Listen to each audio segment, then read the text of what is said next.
Hi, Onam special recipe സീരീസിലെ അവസാനത്തെ റെസിപ്പിയിലേക്ക് എല്ലാവർക്കും സ്വാഗതം.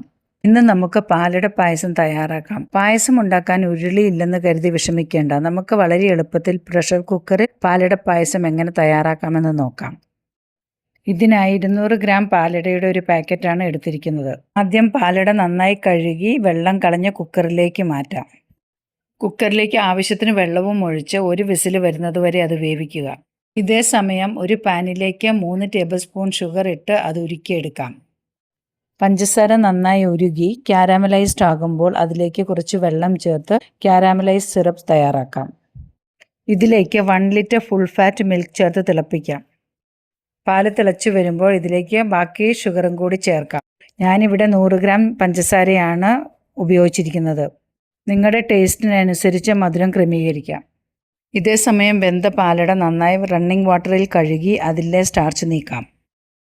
അതിനുശേഷം അത് തയ്യാറാക്കുന്നതിനായി പ്രഷർ കുക്കറിലേക്ക് മാറ്റി ഇതിലേക്ക് ക്യാരാമലൈസ്ഡ് ചെയ്ത പാലും ഒരു നുള്ള ഉപ്പും ചേർത്ത് നന്നായി ഇളക്കുക. കൂടുതൽ ക്രീമിയും ടേസ്റ്റും കിട്ടാനായി ഞാനൊരു 200 ഗ്രാമിൻ്റെ ചെറിയ മിൽക്ക് മെയ്ഡ് ചേർക്കുന്നുണ്ട്. മിൽക്ക് മെയ്ഡ് ചേർക്കുന്നത് കൊണ്ട് മധുരത്തിൻ്റെ അളവ് പ്രത്യേകം ശ്രദ്ധിക്കണേ. കൂടാതെ ഇതിലേക്ക് 1 ടേബിൾ സ്പൂൺ നെയ്യും ചേർത്ത് പായസം നന്നായി വെന്ത് കുറുകി വരുന്നതുവരെ വേവിക്കുക.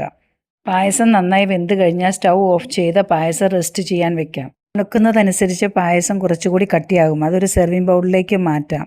അങ്ങനെ നമ്മുടെ ഓണം സ്പെഷ്യൽ പാലട പായസം റെഡി. ഈ പായസം ഒന്ന് പരീക്ഷിച്ച് നോക്കുക. എല്ലാവർക്കും തീർച്ചയായും ഈ പായസം ഇഷ്ടപ്പെടും. എല്ലാവർക്കും എൻ്റെ ഹൃദയം നിറഞ്ഞ ഓണാശംസകൾ.